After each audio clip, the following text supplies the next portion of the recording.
Hi guys, എല്ലാവർക്കും Jesus youth Kairos but നടത്തുന്ന പുൽക്കൂടിലേക്ക് ഒരു തീർത്ഥാടനം 15ാം ദിവസത്തിലേക്ക് സ്വാഗതം.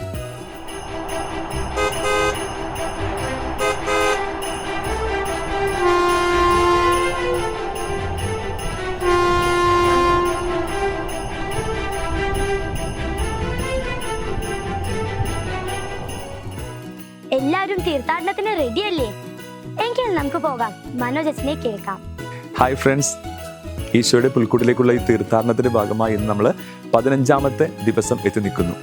നമുക്കറിയാം, ഇന്ന് ചിന്തിക്കുന്ന ഒരു കുഞ്ഞൊരു കാര്യം, രാജാക്കന്മാരെ വഴികാട്ടിയ, ഈശോയെ ജനിച്ച സ്ഥലത്ത് എത്തിച്ചു ചേർത്ത ഈ നക്ഷത്രത്തെ പറ്റിയാണ്. ഏറ്റവും മനോഹരമായ ഒരു കുഞ്ഞു നക്ഷത്രമുണ്ട്, നക്ഷത്രത്തെ പറ്റിയാണ് നമ്മൾ ധ്യാനിക്കുന്നത് കേട്ടോ. ഈശോയുടെ ജനനത്തെ വരവേൽക്കാൻ വേണ്ടി നമ്മുടെ വീട്ടിലൊക്കെ നക്ഷത്രങ്ങൾ തൂക്കാറുണ്ട്.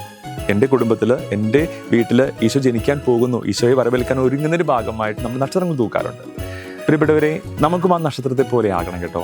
മറ്റുള്ളവരെ ഈശോയിലേക്ക് നയിക്കുന്ന, ഈശോയെ കാണിച്ചു കൊടുക്കുന്ന, ഈശോയെ പകർന്നു കൊടുക്കുന്നവരായിട്ട് ഈ മനോഹരമായ നക്ഷത്രമായിട്ട് നമുക്ക് മാറണം കേട്ടോ. അതിനുവേണ്ടി ഈശോ നമ്മളൊക്കെ വിളിച്ചേക്കുന്നത്, കുഞ്ഞുങ്ങളായി നമ്മളൊക്കെ വിളിച്ചേക്കുന്നത്. നമുക്ക് ഇന്ന് പ്രാർത്ഥിക്കാം, ഈ ഒരു ദിവസം പ്രാർത്ഥിക്കാം. ഉണ്ണീശോയെ മറ്റുള്ളവരെ ഈശോയിലേക്ക് നയിക്കുന്ന നക്ഷത്രങ്ങളായിട്ട്, കുഞ്ഞു നക്ഷത്രങ്ങളായിട്ട് മാറ്റുവാൻ ഞങ്ങളെ പഠിപ്പിക്കണമേ എന്ന്, ഈശോയെ അറിയിക്കുന്ന നക്ഷത്രങ്ങളായിട്ട്, ഈശോയെ മനോഹരമായിട്ട് പ്രകടിപ്പിക്കുന്ന, ഈശോയെ കാണിച്ചു കൊടുക്കുന്നവരായിട്ട് ഞങ്ങളെ പഠിപ്പിക്കണമേ എന്ന് ഉണ്ണീശോട് നമുക്ക് പ്രാർത്ഥിക്കാം. ദൈവം അനുഗ്രഹിക്കട്ടെ. Thank you.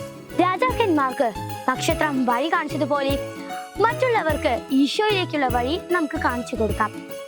അങ്ങനെ പുണ്യങ്ങളുടെ പൂമെത്തയിലേക്ക് ഇന്നത്തെ പൂ നമുക്ക് ചാർത്തി വെക്കാം. ഹായ് കൂട്ടുകാരെ, ഇന്ന് പുൽക്കൂടിലേക്കുള്ള തീർത്ഥാടനത്തിലെ 15ാമത്തെ ദിവസമാണ്. എല്ലാവരും ഇതുപോലെ ഒരു പൂവുണ്ടാക്കിയിട്ടുണ്ടെന്ന് വിശ്വസിക്കുന്നു. മനോജൻ ഇന്ന് നമുക്ക് പറഞ്ഞു തന്നത് ദൈവത്തിലേക്ക് മറ്റുള്ളവരെ വഴി നടത്താനാണ്. അപ്പോൾ ഞാനിവിടെ എഴുതാൻ പോകുന്നത് ദൈവത്തിലേക്ക് നയിക്കാം എന്നാണ് ഞാനിവിടെ എഴുതാൻ പോകുന്നത്. അങ്ങനെ നമ്മുടെ ഉണ്ണീശോയുടെ പൂമെത്തയിലെ 15ാമത്തെ പൂവും റെഡി ആയിട്ടുണ്ട്. ഇനി ഞാൻ ഇതിലേക്ക് ഒട്ടിച്ചു കൊടുക്കാൻ പോവാണ്. ഗ്ലൂ അപ്ലൈ ചെയ്തിട്ട് ജസ്റ്റ് ഒന്ന് ഒട്ടിച്ചു കൊടുക്കാൻ പോകും. അങ്ങനെ നമ്മുടെ 15ാമത്തെ പൂവും റെഡി ആയിട്ടുണ്ട്. ഇനി നമുക്ക് നാളെ വീണ്ടും കാണാം. ബൈ.